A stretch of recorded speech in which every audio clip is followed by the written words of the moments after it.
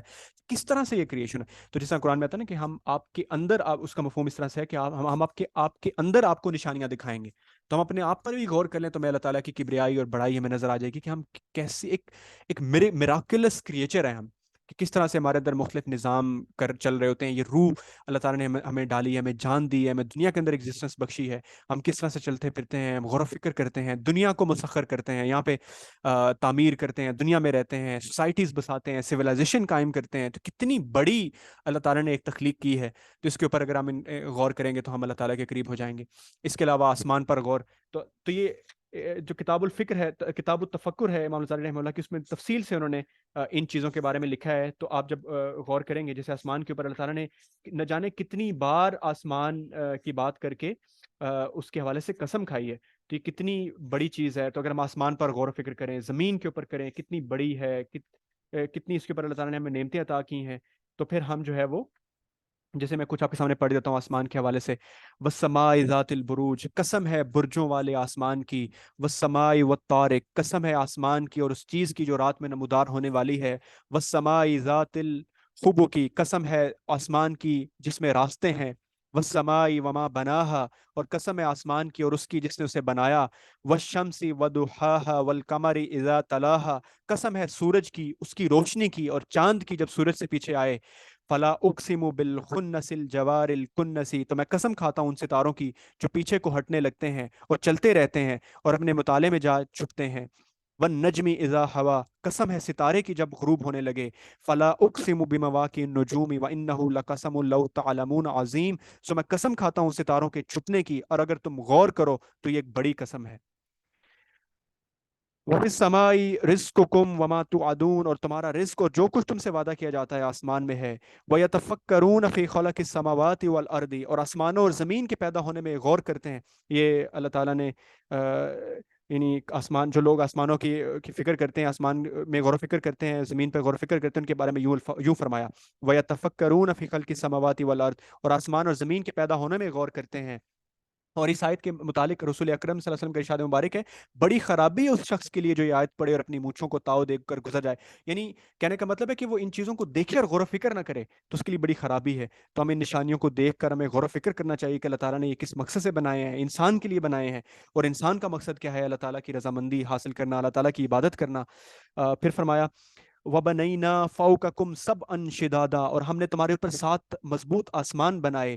انتم اشد خلقا ام السماء بناها رفع سمكها، اور بھلا تمہارا دوسری بار پیدا کرنا زیادہ سخت ہے یا آسمان کا پیدا کرنا زیادہ سخت ہے؟ تو یعنی اس کا مفہوم یہ اللہ تعالیٰ نے اس کو بنایا، اس کی چھت کو بلند کیا اور اس کو درست کیا۔ وَكَذَلِكَ نُرِي إِبْرَاهِيمَ مَلَكُوتُ السَّمَاوَاتِ وَالْأَرْضِ، اور ہم نے ایسے ہی طور پر ابراہیم کو آسمانوں اور زمین کی مخلوقات دکھلائیں۔ سو یہ آپ دیکھ لیں کہ یہ صرف آسمان کے بارے میں اللہ تعالیٰ نے جو مختلف جگہوں پر آسمان کے متعلق بات کی ہے، یہ کتنی خوبصورت اللہ تعالیٰ کی کریشن ہے۔ تو جب ہم ان پہ غور و فکر کریں تو ہم اللہ تعالیٰ تک پہنچتے ہیں، ہم اللہ تعالیٰ، ہمارا ایمان مضبوط ہوتا ہے، ہمارا یقین مضبوط ہوتا ہے، ہمیں اپنی زندگی کا مقصد معلوم ہوتا ہے۔ تو یاد رکھیں جب انسان صحیح معنوں میں مضبوطی حاصل کرتا ہے نا تو پھر وہ دنیا کے کسی بھی چیز سے نہیں ڈرتا۔ یہ تبھی حاصل ہو سکتا ہے جب اس کا غور و فکر بڑھ جائے، وہ اپنی نفس کا محاسبہ. اب آپ حیران ہوں کہ صحابہ اکرام رضوان اللہ اجمعین کو وہ صفات کہاں سے حاصل ہوئیں. جنگ موتا کے اندر رومن امپائر کے ساتھ 2 لاکھ کی فوج تھی، اور حضرت خالد بن ولید جب ان کے مختلف جو سپہ سالار ہیں ان کی شہادت کے بعد صرف 3,000 کا لشکر تھا، اور انہوں نے اپنے آپ کو ڈیفینڈ کیا سکسیسفلی. آپ سوچیں کہ یہ حوصلہ کہاں سے آتا ہے، یہ جذبہ کہاں سے آیا. حضرت جعفر طیار رضی اللہ عنہ ہو، ہجرت حبشہ ہو رہی ہے، سوچیں مکی زندگی کے اندر مسلمانوں پر مظالم ڈھائے جا رہے ہیں. کچھ مسلمان اللہ تعالیٰ کے حکم سے، اللہ تعالیٰ کے نبی کے حکم سے ہجرت حبشہ کر جاتے ہیں، تو وہاں پہ بادشاہ ان کو اپنے دربار میں بلاتا ہے. اب وہاں پہ ڈر ایسا ہے کہ اگر یہ بادشاہ بھی ہمیں نقصان، اور وہ کرسچن بادشاہ ہے، اگر ہمیں یہ نقصان پہنچا دے تو ہم یہاں سے بھی نکالے جائیں گے یا ہمیں مار دیا جائے گا. اس کے باوجود وہ حق بات وہاں پر ان کے دربار میں کرتے ہیں. تو یہ حوصلہ، یہ کانفیڈنس کہاں سے آتا ہے، یہ اعتماد کہاں سے آتا ہے؟ یہ اللہ تعالیٰ کے سے تعلق سے ہی آتا ہے، اس کے علاوہ کوئی اور ذریعہ نہیں ہے. امام حنبل رحمہ اللہ، ان کے اوپر ان کے جو جب یہ جو ان کے اوپر جو جس ملک میں حکمران تھے، کسی ایک دینی مسئلے کے اوپر ان کے اوپر کوڑے مارے گئے، تو لیکن یہ اپنی بات پر قائم رہے کہ اللہ تعالیٰ کے لیے میں جو بات کر رہا ہوں یہی بات حق ہے. تو یہ وہ لوگ ہیں جنہوں نے اسلام کی حفاظت کی اور اسلام کے لیے مختلف قربانیاں دیں. امام حنیفہ رحمہ اللہ کو جیل میں بند کیا گیا. ابھی سب کانٹیننٹ سے شیخ الہند رحمہ اللہ کو مالٹا کی جیل میں انگریزوں نے قید کیا. یہاں پر کئی سینکڑوں تھاؤزنڈز آف جو علماء ہیں ان کو شہید کیا گیا. یہ کس لیے انہوں نے اپنی جانیں قربان کی؟ کیونکہ ان کے اندر یہ حوصلہ مضبوط تھا.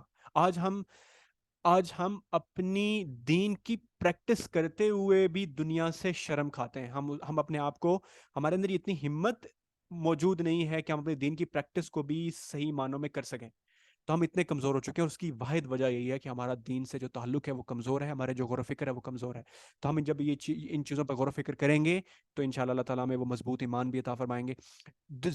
زمین پر جو زندگی ہے، سمندروں کے اندر جو زندگی ہے، سمندر کے اندر ایسی ایسی مخلوق ہے، آپ سوچیں جو ویل مچھلی ہے، یا اتنے اتنے سائز کی جو کریچرز ہیں، اگر کبھی انسان اس پہ غور کرے تو انسان دیکھ لے کہ یہ کتنی کتنی بڑی اللہ تعالیٰ کی کریشنز ہیں.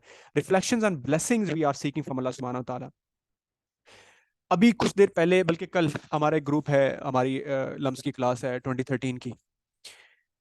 تو ہم سب زندگی کے بارے میں سوچتے ہیں کہ ہماری زندگی ایک اسٹریٹ ٹریک ہوگا نا. ہم پہلے یونیورسٹی میں جائیں گے، پھر ہم نوکری کریں گے، پھر ہم شادی کریں گے، بچے ہوں گے، پھر ہماری فیملی ہوگی، اور پھر ہم زندگی کے بارے میں ایک آئیڈیل لائف امیجن کرتے ہیں. لیکن اللہ تعالیٰ، یہ دنیا کے جو معاملات ہیں اس کے اندر انسرٹینٹی اللہ تعالیٰ نے رکھی ہے. ہمیں موت کا وقت انسان کو نہیں بتایا، تو اسی لیے ہمیں تیاری بہت زیادہ کرنی چاہیے. تو وہ کسی ساتھی نے میسج کیا کہ ہمارا ایک بڑا پیارا جاننے والا ایک ساتھی تھا، میں اس کے ساتھ کھیلا ہوں، جانتا ہوں، میرا رابطہ مطلب اس طرح سے نہیں رہا، میرے اس طرح سے یعنی قریبی دوستوں میں تو نہیں تھا. تو اس کے بارے میں لکھا کہ وہ کسی دن اٹھا بیچارہ، اور اس کی ٹانگوں کے اندر ایک ایسی ڈیزیز آئی کہ وہ اس ٹائم معذور ہے. یعنی اس کو یعنی ٹریٹمنٹ اس کی چل رہی ہے، اور وہ، تو ہم سوچتے ہیں کہ ہم شاید اپنی زندگی کے بارے میں جو ہماری نعمتیں ہیں ہم ان کو ٹیکن فار گرانٹیڈ لیتے ہیں. یعنی ہم سوچتے ہیں کہ شاید یہ ہمارا کردار ہے کہ آج میں کسی اچھی جگہ نوکری کر رہا ہوں تو میرے پاس پیسے ہیں اور ہم کسی اچھی جگہ صحیح چل رہے ہیں. اب وہ شخص بھی اسی ڈریمز کے ساتھ لمس گیا تھا، اسی ڈریم کے ساتھ سے اپنا کیریئر شروع کیا ہوگا، اور اچانک ایک دن آتا ہے کہ وہ اپنی باڈی کی چیزوں سے، مطلب اس کے اندر نقص آ جاتا ہے، مسئلہ آ جاتا ہے. اب وہ اس طرح سے کام نہیں کر پاتا، اب اس طرح سے اس کی وہ تھراپیز چل رہی ہیں، اس کی ٹریٹمنٹ چل رہی ہے، وہ زندگی کا کوئی اور کام نہیں کر سکتا. تو یہ زندگی کی ایسی چیزیں ہیں. آپ سوچیں کہ ہم سب کو اللہ تعالیٰ کی نعمتوں پر کتنا شکر ادا کرنا چاہیے. ہمیں اپنی آنکھوں پر، اپنے جسم پر جو اللہ تعالیٰ نے ہمیں عطا کی ہیں، ہمیں بولنے کی قوت عطا کی ہے، ہمیں سننے کی قوت اللہ تعالیٰ نے عطا کی ہے، پورا جسم عطا کیا ہے. ان کے اوپر جب ہم غور و فکر کریں گے تو ہمیں اللہ تعالیٰ کی وہ قدرت نظر آئے گی. اور ہمارے جو اسکالر ہیں فرماتے ہیں کہ جب آپ یہ غور و فکر کر لیں گے تو آپ کو زندگی کے ذرے ذرے کے اندر اللہ تعالیٰ کی طاقت نظر آئے گی. آج ہم دیکھنے سے محروم ہو گئے نا. ہم دیکھتے ہیں، ہمیں لگتا ہے کہ یہ شاید یہ ساری چیزیں ہمارا حق ہیں، یہ ساری چیزیں ہم نے کمائی ہیں، ہم نے ارن کی ہیں. کیونکہ ویسٹ کا جو پورا وہ نظریہ ہے نا آس پاس، وہ چونکہ اس کو لگتا ہے کہ ہر چیز خود ہو رہی ہے نا، ہر چیز خود میں کر رہا ہوں یا ہم کر رہے ہیں. تو اس کے بعد کیا ہوتا ہے کہ ہمارے اندر بھی انفارچونیٹلی وہ چیز آتی ہے کہ ہم نوکری کرتے ہیں تو ہمیں پیسے آتے ہیں، ہم یہ کرتے ہیں. دنیا میں کتنے انسان ہیں جو بلوغت کے بعد دنیا سے چلے جاتے ہیں؟ دنیا میں کتنے انسان ہیں جو ٹین ایج میں چلے جاتے ہیں؟ آج بھی اگر آپ دنیا کے سٹیٹس نکال کے دیکھ لیں تو ایک دن کے اندر لاکھوں ڈیتھس ہوتی ہیں، لاکھوں لوگ دنیا سے جاتے ہیں، لاکھوں لوگ ایک دن کے اندر. تو یہ معاملہ بڑا سخت ہے، تو ہمیں اس کے بارے میں یہ غور و فکر کرنا ہے. پھر پھر ہمیں اس بات پر ریفلیکشن کرنی ہے کہ اللہ تعالیٰ ہمیں ہر لمحہ ہر جگہ دیکھ رہے ہیں، ہمارا کوئی عمل ان سے چھپا ہوا نہیں. تو اس سے کیا ہوگا کہ ہم گناہوں سے بچیں گے، ہم چیزوں سے بچیں گے. پھر ہمیں اپنے پرپز پر غور و فکر کرنا ہے کہ ہمیں اللہ تعالیٰ نے دنیا میں کیوں بھیجا. یہ دنیا میں آس پاس ہمیں ویسٹ کی بہت سی چیزیں، آج کل جو دنیا کا ماحول ہے وہ انسان کو بہت کنفیوز کر دیتا ہے. آپ سوچیں کہ ویسٹ میں ایک آدمی ہے، امریکہ کے اندر آدمی، اس زندگی کا 90% اس بات میں گزرتا ہے کہ وہ کوئی اسٹارٹ اپ قائم کر لے، وہ کوئی کمپنی قائم کر لے. ہم یہ نہیں کہتے کہ کمپنی قائم کرنا یا کاروبار کرنا یہ صحیح نہیں ہے، لیکن مسئلہ یہ ہے کہ انسان نے اپنی کنزمپشن اتنی بڑھا لی ہوئی ہے، اپنی ضروریات اتنی بڑھا لی ہوئی ہیں کہ وہ اپنے مقصد سے ہٹ کر صرف دنیا کا ہو گیا. اب اگر کوئی بندہ ایلان مسک اور یہ سب جو لوگ ہیں، اگر 90% کام اپنی دنیا بنانے میں لگا رہے ہیں، اور اس کی وجہ کیا ہے کہ امریکہ کی per capita consumption is 6 times more than the rest of the world. 6 time وہاں کا جو بندہ ایک چیز کنزیوم کرتا ہے، دنیا کے جو ریسورسز کنزیوم کرتا ہے، وہ 6 ٹائم زیادہ ہے دنیا کے لوگوں سے. اور اگر آپ، یعنی ایک سٹیٹ ہے کہ دنیا کے 20% جو لوگ ہیں وہ دنیا کی 80% ریسورسز کو کنزیوم کرتے ہیں. اب اس لائف سٹائل کو، ان چیزوں کو سسٹین کرنے کے لیے انسان کو پھر دنیا دار بننا پڑتا ہے. وہ ہر چیز دنیا کے اندر اپنی لگانا شروع کر دیتا ہے. تو ہمیں غور و فکر کرنا ہے کہ کیا ہم ویسے تو نہیں بن گئے، کیا ہم اپنی زندگی کا جو میجورٹی کام ہے وہ صرف دنیا کمانے میں تو نہیں لگا رہے. دیکھیں وہ سارے کام امپورٹنٹ ہیں، ہمیں دنیا بھی کمانی ہے، ہمیں اپنے سسٹنس بھی قائم کرنی ہے، ہمیں کمپنیز بھی کرنی ہے، ہمیں کاروبار بھی کرنا ہے. But are we doing it as per the teachings of اللہ سبحانہ وتعالیٰ؟ کیا ہم ایک رسپانسبل وے میں، رسپانسبل ٹورڈز اللہ سبحانہ وتعالیٰ، نیوٹرل کوئی رسپانسبلٹی کوئی چیز نہیں ہوتی. It's everything is a responsibility towards اللہ سبحانہ وتعالیٰ. ہر کام میں دو شخص کوئی کام کرے تو تیسرے اللہ سبحانہ وتعالیٰ ہوتے ہیں. تو ہمیں یہ غور و فکر کرنا ہے کہ ہم کوئی بھی کام کر رہے ہیں کہ ہم اس کو اللہ سبحانہ وتعالیٰ کے طریقے کے مطابق کر رہے ہیں یا نہیں کر رہے ہیں. Reflection on the imminence of death, جیسا میں نے آپ کو بتایا کہ امام الغزالی رحمہ اللہ کی پورا چیپٹر اس کے اوپر ہے، موت کے اوپر اور موت کے یاد کرنے کے اوپر، کہ یہ کسی وقت بھی آ سکتی ہے. اس کا وقت ہمیں بتایا نہیں گیا. یہ ہمارے ایک دوست سے انہوں نے بتایا کہ یہ ان اناؤنس کوئز کی طرح ہے. یعنی دنیا میں آپ یونیورسٹی میں کورسز لیتے ہیں نا، کوئی کورس لیتے ہیں تو کسی دن اچانک انسٹرکٹر کہتا ہے کہ یار آ جاؤ آپ کا ٹیسٹ لے لیتے ہیں، جتنا آپ نے پڑھا ہے نا تو ہم ان اناؤنس کوئز کر لیتے ہیں. تو دنیا ہماری زندگی ایسے ہی ہے کہ ہم زندگی گزار رہے ہوتے ہیں تو اچانک ایک دن اس کو ختم کر دیا جاتا ہے اور بتایا جاتا ہے کہ یار جتنا آپ کو مہلت ملی تھی، جتنے ریسورسز آپ کو ملے تھے، جتنی انڈرسٹینڈنگ آپ کو ملے تھی، آ جائیں آپ اس کا حساب دیں. سو اس کے اوپر ہمیں غور و فکر کرنا ہے. تو اس کا طریقہ وہی ہے کہ ہمارا ہر دن، ہماری ہر چیز ہم اللہ تعالیٰ کو یاد کر کے، اللہ تعالیٰ کے یعنی غور و فکر کرتے ہوئے گزاریں اس کو. پھر ہمیں ایسی مثالوں کے بارے میں غور و فکر کرنا ہے، ایسے believing men and believing women کے بارے میں غور و فکر کرنا ہے جنہوں نے اپنی زندگیاں اللہ تعالیٰ کے لیے گزاری ہیں، جن کے بارے میں اللہ تعالیٰ نے قرآن میں گوائی. دیکھیں کتنے ایسے صحابہ کرام رضوان اجمعین کی حالات محفوظ ہیں، ہمارے پاس موجود ہیں، لیکن کیا ہم ان کی سیرت کو پڑھتے ہیں؟ کیا ہم سمجھتے ہیں کہ انہوں نے اپنی زندگیاں کیسے گزاری؟ کیا ہم انبیاء علیہ السلام کی کتنے جو قصص ہیں، احسن القصص ہیں، قرآن مجید میں موجود ہیں، کتنے ان سٹوریز کو ہم نے کبھی غور و فکر کر کے ہم نے پڑھا ہے؟ ابھی میں ایک بیان مولانا ابو الحسن علی ندوی رحمہ اللہ کا پڑھا تھا، تو اس میں انہوں نے بتایا کہ حضرت یعقوب علیہ السلام جب فوت ہونے لگے تو انہیں اپنی پوری نسل کو اپنے پاس بلایا، یعنی اپنے بیٹوں کو، اپنے پوتوں کو، اپنے نواسے تھے سب کو اپنے گرد اپنے اکٹھے کیا اور ان سے پوچھا کہ میرے بعد تم کس کی عبادت کرو گے؟ تو تو ابو الحسن علی ندوی رحمہ اللہ کہہ رہے تھے کہ سوچیں کہ یہ گھر کون سا ہے کہ جس گھر میں پیدائش سے لے کر اللہ تعالیٰ کا نام لیا جا رہا ہوگا، جس میں اللہ تعالیٰ کی بات، نبی کا گھر ہے نا، اور عبادت کی جا رہی ہوگی، ہر لمحہ اللہ تعالیٰ کی اطاعت کی جا رہی ہوگی. تو اس گھر میں بھی نبی اپنی نسل کے بارے میں فکر مند ہیں اور وہ ان سے پوچھ رہے ہیں اور ان سے وعدہ لیا جا رہا ہے کہ میں نے کیا اپنا پیغام آپ کو پہنچایا نہیں پہنچایا؟ کیا آپ نے جو میں نے اللہ تعالیٰ کی چیزیں آپ تک پہنچائی نہیں پہنچائی؟ تو میرے بعد تم کس کی عبادت کرو گے؟ میرے بعد تم کس کی وہ کرو گے پرستش؟ تو کیا آج ہمیں وہ اس طرح کی فکر اپنے بارے میں اور اپنی نسلوں کے بارے میں ہے یا نہیں؟ تو ہمیں جب ہم ان بایوگرافیز کو، ان سٹوریز کو پڑھیں گے، ان لائف سٹوریز کو پڑھیں گے تو ہمارے اندر وہ فیلنگ، وہ ریفلیکشن پیدا ہوگی، تو ہم اپنے آپ کو چینج کریں گے. ورنہ یاد رکھیں دنیا کی جو سرشت ہے وہ آرام ہے، سکون ہے. اب دیکھیں پوری تہذیب اس ٹائم، دیکھیں سب بزنسز کا آبجیکٹیو، سب کاروباروں کا، دنیا کا آبجیکٹیو کیا ہوتا ہے کہ آپ کی لائف کو آسان بنایا جائے. آسان بنا کر کیا کیا جائے گا؟ یعنی ایک فنی سٹوری تھی کہ اسکالر حمزہ یوسف بتا رہے تھے کہ کوئی بندہ جو ہے وہ کسی عربی بدو کو ٹونٹ کر رہا تھا کہ یار تم ابھی بھی جو صحراؤں میں نا یہ پیدل چل رہے ہوتے ہو اور یوں چل رہے ہوتے ہو، اونٹ پہ چل رہے ہوتے ہو، ہم تو جہاز میں ایک جگہ سے جاتے ہیں دوسری جگہ جلدی پہنچ جاتے ہیں. تو وہ بدو نے اس کو کہا کہ تم وہاں پہنچ کر کیا کرتے ہو؟ مطلب تم جلدی پہنچ تو جاتے ہو but what do you do there? ہم تو یہاں رات کو چلتے ہیں صحراؤں کے اندر تو اللہ تعالیٰ کی قدرت کی نشانیاں دیکھتے ہیں اور اس کو یاد کرتے ہیں. تو اب یہ دیکھیں فرق سمجھیں کہ ایک طرف تو مینس کے ذریعے زندگی آسان ہو رہی ہے، بٹ آسان ہو کر کریں گے کیا؟ What is the purpose? کیا آسانی ہی پرپز ہے؟ کیا ایز ہی پرپز ہے؟ پرپز تو یہ ہے کہ دنیا کے مینس کو استعمال کر کے اللہ تعالیٰ کی وحدانیت کی جائے، اللہ تعالیٰ کی عبادت کی جائے، اس کے لیے جیا جائے، اس سے محبت کی جائے، اس کے رسول اکرم صلی اللہ علیہ وسلم کی سنت کے مطابق زندگی کو گزارا جائے. یہ اصل مقصد ہے. باقی سب مینز ہیں. مینز کو یوز ضرور کرنا ہے بٹ الٹیمیٹلی ایک مقصد پر پہنچنا ہے.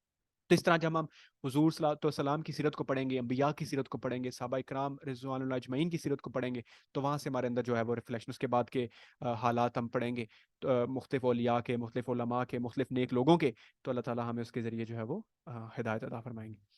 سو یہ کچھ ریفلیکشنز کی چیزیں ہیں جو ہم زندگی کے اندر مختلف طریقوں سے شامل کر سکتے ہیں. بس وہ ڈسکلیمر وہی تھا کہ اللہ تعالیٰ کی ذات پر ہمیں غور و فکر نہیں کرنا، بس ان کی مخلوق کے اوپر ہم جو ہے غور و فکر کریں، اور پھر جو ہے وہ بڑے لوگوں کی حالات پڑھیں، ان کی سٹوریز پڑھیں، ان کے واقعات پڑھیں.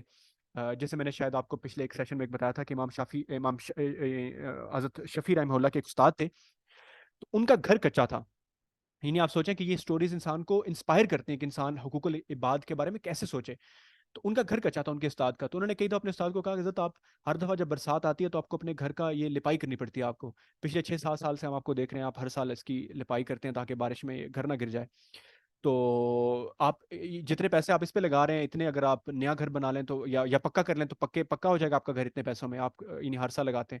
انہوں نے کہا آپ کی بات تو بالکل ٹھیک ہے، لیکن مسئلہ یہ کہ میرے آس پاس جو گھر ہیں سارے کچے ہیں. یعنی اگر میں اپنا مکان پکا کر لوں گا تو یہ سب پریشان ہوں گے کہ یہ ہمارے آس پاس ہی ہے. تو اس لیول کے یہ لوگ فکر مند ہوتے تھے مخلوق کے بارے میں، لوگوں کے بارے میں. تو وہ کہتے ہیں کہ پھر اسی طرح چلتا رہا معاملہ. پھر جب آس پاس لوگوں کے گھر پکے بننا شروع ہوئے تو انہوں نے پھر اپنا گھر جو ہے اس کے بعد وہ اس کو پکا کیا. تو یہ ایگزامپل ہے. ہم obviously آج کی ایج ڈفرینٹ ہے، گھروں کے اسٹائل چیزیں مختلف ہیں. سو لیسن صرف یہ ہے کہ ہمیں لوگوں کے بارے میں کس طرح دیکھیں. یہ حقوق العباد ہے کہ کوئی بندہ میری وجہ سے پریشان نہ ہو جائے، کہ ہماری وجہ سے پریشان نہ ہو جائے کہ یار اس کے بارے میں، اس کے پاس اتنی دولت ہے ہمارے پاس نہیں ہے. تو وہ اتنا زیادہ لوگوں کے بارے میں فکر مند ہوتا ہے کیونکہ اللہ تعالیٰ کا ڈر ہوتا تھا ہم لوگوں کو.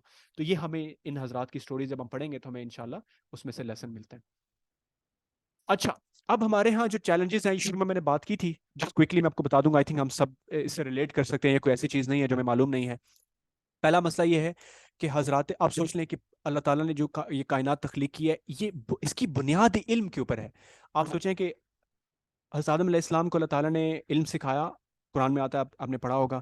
اسی طرح اس کے بعد دنیا میں جتنی مخلوق گزری، سب کے لیے اللہ تعالیٰ نے انبیاء کو دنیا میں بھیجا. یعنی ان کی ٹیچنگز کے لیے، ان کے علم کو بڑھانے کے لیے اللہ تعالیٰ نے انبیاء کو بھیجا. سو علم جو ہے یہ ہمیشہ سے دنیا کی روایت رہی ہے. اللہ تعالیٰ نے دنیا کے لوگوں کو گائیڈنس کے لیے، صحیح اچھی پاکیزہ زندگی گزارنے کے لیے انبیاء کو بھیجا ہے.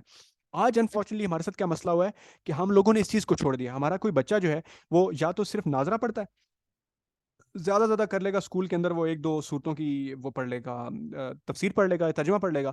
اس کے علاوہ وہ دین کی نالج کو ایکوائر ہی نہیں کرتا. یعنی اس کو یعنی صحابہ کرام رضوان اللہ اجمعین کا طرز عمل آپ دیکھیں کہ زندگی یعنی پیدائش سے موت تک ان کا علم حاصل کرنا ہے. وہ حضور صاحب کے پاس جاتے تھے، ان سے سوال پوچھتے تھے، ان سے چیزیں پوچھتے تھے، ان کی محفل میں بیٹھتے تھے. تو علم ان کی زندگی کا اٹھنا بیٹھنا تھا کہ اللہ تعالیٰ کے دین کو سیکھا جائے، اس پر عمل کیا جائے. انفارچونیٹلی آج ہمارے ساتھ مسئلہ یہ ہوا کہ ہم نے اس چیز کو چھوڑ دیا ہے. ہم میں سے جو میجورٹی لوگ ہیں، ہمارا جو نالج ہے وہ اس لیول پر نہیں ہے. ہم سب کو دین کا طالب علم بننا ہے اور لائف لانگ کے لیے بننا چاہیے، تاکہ جو علم کے ذریعے ہمارے مسائل ہیں، جیسے دیکھیں اگر ہمیں حسد کی ڈیٹیلز پتہ ہی نہ ہو کہ حسد کی تفصیل کیا ہے، اس سے بچنے کا طریقہ کیا ہے، یا غیبت کیا چیز ہے اور غیبت سے بچنے کا طریقہ کیا ہے، تکبر کیا ہے، اس کے تکبر سے بچنے کا کیا طریقہ ہے، زبان کی حفاظت کے اندر کون کون سی چیزیں آتی ہیں، یعنی اگر ان چیزوں کے بارے میں معلوم ہی نہیں ہوگا تو بچیں گے ان سے کیسے؟ تو یہ نالج سے ہی آئیں گے. جب ہم ان کے بارے میں ایکوائر کریں گے تو ہم ان چیزوں پر عمل کر پائیں گے. پھر ہمارا انوائرمنٹ از ناٹ کنڈیوسو انف. ہر طرف آپ کو مادیت نظر آتی ہے، لوگ بھاگتے ہوئے نظر آتے ہیں دنیا کے لیے، عہدوں کے لیے. ویلتھ دولت کی جو ہے وہ بھرمار ہے، دولت کے پیچھے لوگ بھاگ رہے ہیں، پاور ہنگری ہے، عہدے چاہیے ہمیں. پھر میڈیا انفارمیشن ایج ہے، ہمیں ان نیسسری انفارمیشن 24/7 بمبارڈمنٹ ہوتی ہے ہمیں ہر طرف سے. ہمیں سیلیبریٹیز کے بارے میں بتایا جاتا ہے، پاکستان بھر میں اس ٹائم دنیا میں کیا ہو رہا ہے، 24/7 کی نیوز ہمیں بمبارڈ کی جاتی ہے. سو یہ ہو گیا ہے. پھر access to sins has become easier. آج جو انسان یعنی آنکھوں کی حفاظت کرنا اس کے لیے مشکل ہو گیا ہے، زبان کی حفاظت اس کے لیے کرنا مشکل ہو گیا. یعنی پہلے انسان اگر کسی سے کوئی بات کرتا تھا، غلط بات کرتا تھا، تو ایک بندے سے کرتا ہوگا، دو بندوں سے کرتا ہوگا. آج وہ اس کا نالج نہیں ہے، اس کے باوجود وہ بات کرتا ہے تو وہ سینکڑوں ہزاروں لوگوں تک سوشل میڈیا کے ذریعے بھیج سکتا ہے اپنی وہ بات. اس طرح access to sins has become easier. ایک انسان جو آج ایک دن میں کتنے نامحرموں کو دیکھ لیتا ہے انٹرنیٹ کی وجہ سے، چیزوں کی وجہ سے، شاید پچھلے دور میں کوئی اتنا اپنی پوری زندگی میں اتنے نامحرموں کو نہ دیکھتا ہو جتنا آج ایک انسان ایک دن میں دیکھ لیتا ہے. کیونکہ اس کے آس پاس جو بل بورڈز ہیں، اس کے اوپر جو ہے وہ یعنی غیر محرم چیزوں کو دکھایا جاتا ہے میڈیا کے ذریعے، ایڈز کے ذریعے، ہر طرح سے آپ دیکھ لیں کہ بمبارڈمنٹ ہو رہی ہے. تو یہ 5-6 بڑے ایسے فیکٹرز ہیں جس سے آپ کو ہمیں معلوم ہونا چاہیے کہ یہ ڈسٹریکشنز جو ہیں یہ غفلت ہمارے زندگی کے اندر کریٹ کر رہے ہیں. اس کے علاوہ جو ہے وہ آرام اور سکون کی طلب ہے، کمفرٹ کی طلب ہے. ہم اتنے کمزور ہو چکے ہیں، ہم ہاتھوں سے کام نہیں کرتے، ہم ہاتھوں سے محنت نہیں کر پاتے. تو یہ ساری ایسی چیزیں ہیں کہ ہم لوگ بالکل محنت سے ہٹ کے کمفرٹ کے اندر آ چکے ہیں، بہت زیادہ آرام پسندی کے اندر آ چکے ہیں ہم. تو اب جب آرام پسندی کے اندر آ چکے ہیں تو ہم محنت کرنا ہی بھول گئے، ہم مجاہدہ کرنا ہی بھول گئے. حالانکہ مجاہدہ ہی فرسٹ سٹیپ ہے ٹورڈز گروتھ. انسان کی پوری جو ورتھ ہے وہ ہے ہی محنت، کہ وہ اپنے نفس کے اگینسٹ کتنا جاتا ہے. ویسٹ آپ کو کہتا ہے ڈو ورڈ یو لو. اب مسئلہ یہ ہے کہ کاروبار کے اندر تو یہ چیز چل جاتی ہے نا کہ کاروبار چلو اب انسان ایسا ڈھونڈ لے کہ اس کو پسند بھی ہو کام اور وہ کام کر لے. لیکن جو انسان کی میجورٹی لائف ہے وہ اللہ تعالیٰ نے اس کے لیے ایک ٹیسٹ رکھی ہے. کبھی بھی ایسا نہیں ہوگا، مطلب ایک وقت کے بعد ایسا ہو جاتا ہے کہ اس کو ہر چیز میں مزہ آنا شروع ہو جاتا ہے، لیکن شروع میں ہر چیز محنت طلب کرتی ہے. یعنی اگر نماز ہے تو نماز کے لیے اس کو جانا پڑے گا، اٹھنا پڑے گا، وضو کرنا پڑے گا، نماز کے لیے کھڑا ہونا پڑے گا، اس کو قوت چاہیے، انرجی چاہیے. قرآن پڑھنا ہے تو قرآن کھولنا پڑے گا، اس کو وقت دینا پڑے گا، کوئی اور چیز چھوڑنی پڑے گی. دین علم حاصل کرنا ہے تو کہیں جا کر ٹریول کرنا پڑے گا، کسی استاد کے سامنے بیٹھنا پڑے گا، اپنی رائے کو چھوڑنا پڑے گا. یہ ساری قربانیاں دینی پڑیں گی تو وہ چیز حاصل ہوگی. اب مسئلہ یہ کہ جب ویسٹ آپ کو کہتا ہے کہ ڈو وٹ یو لو، تو وہ صرف کمفرٹ کی طرف انسان کو لے کے جا رہا ہوتا ہے، وہ محنت کرنے سے انسان کو ہٹا لیتا ہے. تو جب اتنی زیادہ ڈسٹریکشنز ہیں، اس کے بعد انسان ہو بھی آرام پسند اور نفس پرستی کے اندر، تو اس کے لیے محنت کرنا انتہائی مشکل ہو جاتا ہے. تو اس لیے آج کے دور میں ریفلیکشن کی امپورٹنس انتہائی ضروری ہے کہ آج ہم اپنے اوپر غور و فکر کریں. اپنے ایک لمحے جتنا وقت ہم اس کو دیں گے اپنے ریفلیکشن کو، اتنی ہماری زندگی بدلتی جائے گی انشاءاللہ. دنیا بھی بہتر ہوگی انشاءاللہ، آخرت بھی بہتر ہو جائے گی. اور کتنے ہی مقامات ایسے ہیں جہاں پر یہ لکھا ہوا ہے کہ اگر انسان دینی لحاظ سے بہتر ہوتا ہے تو اس کی دنیا بھی بہتر ہو جاتی ہے. یعنی ایسا کیسے ہو سکتا ہے کہ ایک انسان جو اللہ تعالیٰ کی نافرمانی کرتا ہے، اس کو اللہ تعالیٰ اتنی نعمتوں سے اللہ تعالیٰ نے اس کو نوازا ہے، تو جب وہ دینی اللہ تعالیٰ کے لیے کام کرے گا تو ایسا کیسے ہو سکتا ہے کہ اس کی نعمتیں کم ہو جائیں؟ اس کی نعمتیں اس کو زیادہ ملیں گی، اس کو اور زیادہ دیا جائے گا، اس کو اور زیادہ سکون دیا جائے گا، اس کو اور زیادہ اس کی حفاظت کی جائے گی. تو یہ وہ سب چیزیں ہیں جن کی وجہ سے آج جب ہم نے ٹائٹل لکھا تھا نا، reflection in the age of غفلہ، تو یہ ساری وہ ایسی چیزیں ہیں جو ہمیں ریفلیکشن سے بچاتی ہیں. تمہاری زندگی ایک پروگرام لائف بن چکی ہے. پروگرام کیا، اٹھتے ہیں سیدھا آفس پہنچتے ہیں، آفس کے 7-8 گھنٹے گزارتے ہیں، فوراً آتے ہیں، کہیں کوئی میکڈونلڈ چلے جاتے ہیں، کہیں کوئی فلانی جگہ چلے جاتے ہیں، کہیں فیملی کو بائے لے جاتے ہیں، اور پھر بچوں کو کہیں ان کو کسی اسکول بھیج دیتے ہیں. یہ 4-5 کام کرنے کے علاوہ ہماری کوئی زندگی کا بڑا مقصد ہے ہی نہیں، نظر نہیں آتا. تو وہ مقصد جو ہے ہمیں اپنے واپس لے کر آنا ہے. وہ مقصد کیا ہے؟ اللہ تعالیٰ کے لیے جینا ہے، اللہ تعالیٰ کے لیے ہمیں یعنی اللہ تعالیٰ کے لیے جینا ہے، اللہ تعالیٰ کی باتوں پر عمل کرنا ہے، حقوق اللہ کو پورا کرنا ہے، حقوق العباد کو پورا کرنا ہے، آخرت کی فکر کرنی ہے، دوسروں کو دین پر لانا ہے، دوسروں کے دین کی حفاظت کرنی ہے، اپنے دین کی حفاظت کرنی ہے. یہ سارے کام تبھی ہو سکتے ہیں جب ہم اللہ تعالیٰ کے دین کے اوپر یعنی اللہ تعالیٰ کی ٹیچنگس کے مطابق صحیح معنوں میں اپنی زندگی پر ریفلیکشن کر رہے ہوں. تو یہ کچھ پریکٹیکل سٹیپس ہیں جو میں نے لکھے ہیں، ایک لسٹ ہے. اس کے علاوہ اور چیزیں بھی ہو سکتی ہیں. یہ ایسی چیزیں جو ہم کر سکتے ہیں. تو پہلا میں نے لکھا ہے پلاننگ دا ڈے ایز امام الغزالی رحمہ اللہ سجیسٹڈ. ہم نے پیچھے پڑھ چکے ہیں. اگر کوئی انسان صرف 10 منٹ ہر روز دے دے کہ آج کا دن میں کیسے گزاروں گا، اس کے اندر وہ بڑی بڑی چیزوں کے بارے میں سوچ لے کہ میں اپنی نمازوں کو پروٹیکٹ کیسے کروں گا، اپنے فرائض کیسے پروٹیکٹ کروں گا، قرآن کب پڑھوں گا، قرآن کا وقت کب دوں گا، آج میں نے زبان کے گناہوں سے، یعنی جو زبان کے گناہ ہیں ان سے کیسے بچنا ہے، غیبت سے کیسے بچنا ہے، نظر کی حفاظت، آنکھ کے گناہوں سے کیسے بچنا ہے، نظر کی حفاظت سے کیسے بچنا ہے، اگر میں کہیں ایمانت میں خیانت کرتا ہوں، کہیں میں وعدہ خلافی کرتا ہوں، اس سے کیسے بچنا ہے. تو یہ پلاننگ دا ڈے ہے. اس میں بڑی بڑی دینی چیزوں کو شامل کرنا چاہیے. آفس کی پلاننگ تو انسان بعد میں بھی کر سکتا ہے نا، وہ جب آفس جائے وہاں پلان کر سکتا ہے کہ آج مجھے کیا کیا ٹاسک کمپلیٹ کرنے ہیں، وہ تو ڈفرنٹ پلاننگ ہے نا، پروفیشنل پلاننگ ہے. یہ اوور آل لائف کی پلاننگ میں آتا ہے کہ آپ 10 منٹ صبح دیں کہ آج میں نے دن اللہ تعالیٰ کی ٹیچنگز کے مطابق کیسے گزارنا ہے پورا دن. تو یہ 10 منٹ انسان دے دے، اور پھر 10 منٹ رات کو سونے سے پہلے عشاء کے فوراً بعد انسان دے لے، عشاء سے پہلے دے لے، کہ آج کا دن میں نے کیسے گزارا، کہ آج کا دن میں نے حقوق اللہ پورے کیے نہیں کیے، کہ آج کا دن میں نے جو صبح میں نے اپنے آپ سے اپنے نفس کے ساتھ وعدے کیے تھے کیا میں نے وہ پورے کیے نہیں کیے۔ یہ ڈائری رائٹنگ بھی ہو سکتی ہے، جرنل رائٹنگ بھی ہو سکتی ہے، کچھ بھی ہو سکتا ہے۔ کسی ڈائری کا فائدہ یہ ہوتا ہے کہ وہ آرگنائز ہوتی ہے، آپ کو پتا ہے کہ اس کے اوپر ڈیٹس لکھی ہوتی ہیں، ہر روز آپ کو یاد رہتا ہے۔ اگر یہ کوئی ایسی چیز ہوگی، اگر آپ نے اس کو سسٹمائز نہیں کیا ہوگا تو آپ بھول جائیں گے، جب بھول جائیں گے تو پھر انسان کو یاد نہیں رہتا اور وقت گزرتا چلا جاتا ہے۔ تو ڈائری کا فائدہ ہوتا ہے کہ انسان اس کو اپنے آس پاس رکھ لیتا ہے، اور رات کو سونے سے پہلے اس کو 10 منٹ کے اندر کمپلیٹ کرے، اس کے اندر دن کی پوری سٹوری لکھے کہ آج کا دن میں نے کیسے جیا، کیسے میں نے حقوق اللہ پورے کیے، کیسے میں نے حقوق العباد پورے کیے، کون سی چیزیں غلطیاں ہوئیں، کہاں بہتری ہو سکتی تھی، وہ 10 منٹ کے اندر۔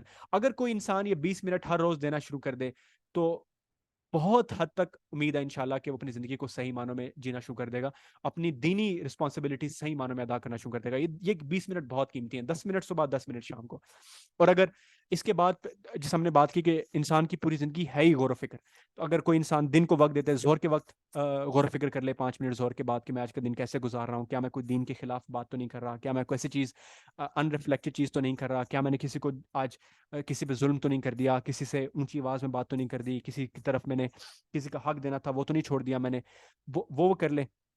اس کے بعد اگر کوشش ہو تو ویکلی ریویو کر لے کہ ایک ہفتہ میں نے کیسے گزارا، کیا میں اللہ تعالیٰ کے جو فرائض ہیں پورے کر رہا ہوں نہیں کر رہا، اپنی فیملی کی طرف جو میری رسپانسبلٹیز ہیں جو اللہ تعالیٰ نے مجھے کہی ہیں میں پوری کر رہا ہوں نہیں کر رہا، کیا اپنے رشتہ داروں کے جو حقوق ہیں جو میری طرف متوجہ ہیں میں وہ کر پا رہا ہوں نہیں کر پا رہا، ورک پلیس کے اوپر میرا رویہ کیسا ہے، کیا میں وہاں کی رسپانسبلٹیز صحیح معنوں میں احسن طریقے سے ایکسلنس وے میں انجام دے رہا ہوں نہیں دے رہا، کیا میں جو اپنی کمیونٹی کی طرف میری رسپانسبلٹیز ہیں کیا میں ان کو پورا کر رہا ہوں نہیں کر پا رہا۔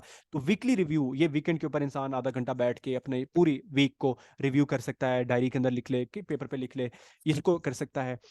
پھر بینگ ان دا نیچر، انسان تھوڑا سا اپنی جو بھاگتی زندگی ہے وہاں سے کچھ تھوڑا وقت نکالے، یہ مختلف جو اگر جیسے اسلام آباد میں اگر کوئی ہے تو وہ پہاڑوں کی طرف جا سکتا ہے، یعنی پارکس وغیرہ ہوتے ہیں وہاں پہ جا کے وقت گزارے، تھوڑا نیچر پہ ریفلیکٹ کرے، اللہ تعالیٰ کی جو کریشن ہے اس پہ ریفلیکٹ کرے، آسمان کو دیکھے، اوور آل جو زمین کی گریٹنس ہے اس کو دیکھے، تو اس سے بھی انسان جو ہے مخلوق پہ غور و فکر کرے، اس سے بھی انسان کو جو ہے وہ اللہ تعالیٰ جس ہم نے شروع میں بات کی کہ اس سے بہت زیادہ انسان کو فائدہ ہوگا۔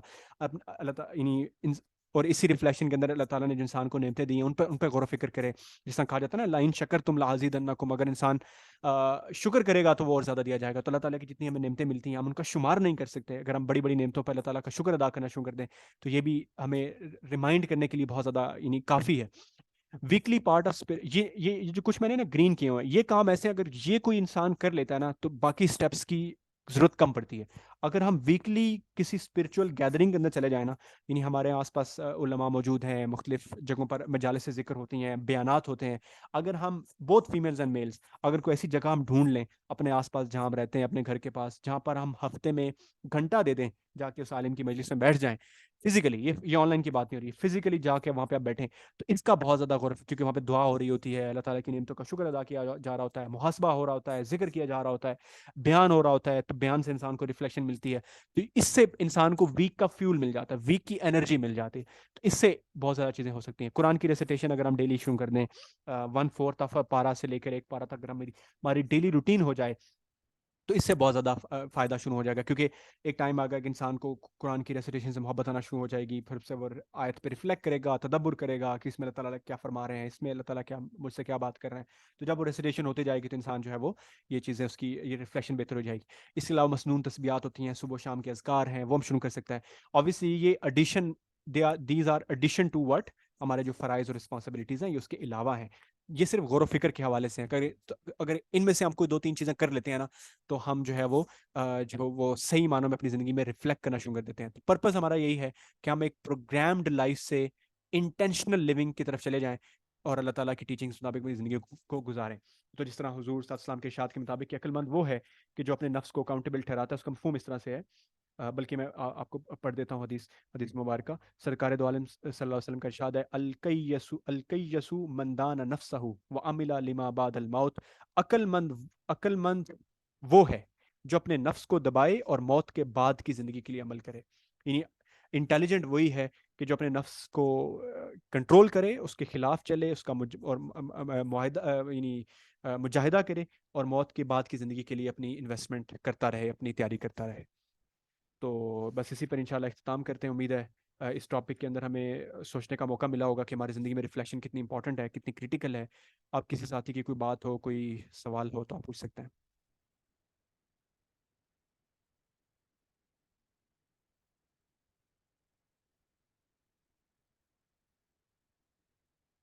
کیا نعمتیں جس سکون کو کہتے ہیں، آزمائش کیا ہے؟ ہاں ہاں جی ہاں، نعمتیں سے مراد ہے کہ جو بلیسنگز اللہ تعالیٰ نے ہمیں دی ہیں نا، یعنی جتنی بھی آسانیاں ہمیں دی ہیں. آزمائش تو ٹیسٹ ہوتا ہے جس میں انسان کو صبر کرنا ہوتا ہے، جس میں انسان کو کوئی مشکل پیش آتی ہے. جیسے انسان ٹیسٹ ہوتا ہے کہ اس کو وہ کوئی چیز دنیا میں خریدنا چاہتا ہے، اس کو نہیں ملتی، اس کو بیماری اس کے اوپر آتی ہے، وہ آزمائش ہے. اس کے اوپر کوئی اور ٹیسٹ آتا ہے، کوئی بزنس میں لاس ہو جاتا ہے، کوئی اس کی زندگی سے کوئی شخص دنیا سے چلا جاتا ہے. اس طرح کی ساری چیزیں یہ آزمائش کے اندر آتی ہیں. تو یہ ٹیسٹ ہیں. تو ٹیسٹ کے اندر انسان کو صبر کرنا ہوتا ہے. اور جو نعمت ہے جو اللہ تعالیٰ نے انسان کے لیے آسائشیں پیدا کی ہیں، اس کو جسم دیا ہے، اس کو آزاد دی ہے، اس کو دولت دی ہے، اس کو گھر والے دی ہیں، اس کو فیملی دی ہے، اس کو گھر دیا ہے، چھت دیا ہے، اس کو رہنے کا جگہ دی ہے، آزاد ملک دیا ہے، اس کو علم دیا ہے، اس کو دنیا کے اسباب دی ہیں. یہ ساری نعمتیں ہیں. تو نعمتوں پر شکر کیا جاتا ہے، اور جو مشکلات ہیں اور آزمائشیں ہیں اس پر صبر کیا جاتا ہے. اور اس میں اللہ تعالیٰ سے مانگا جاتا ہے کہ اللہ تعالیٰ میرے لیے آسانیاں پیدا فرمائیے، مجھے اس سے نکال لیجیے، مجھے یعنی اس سے نکلنے کے لیے دعا کی جاتی ہے. لیکن صبر کا دامن نہیں چھوڑا جاتا. جی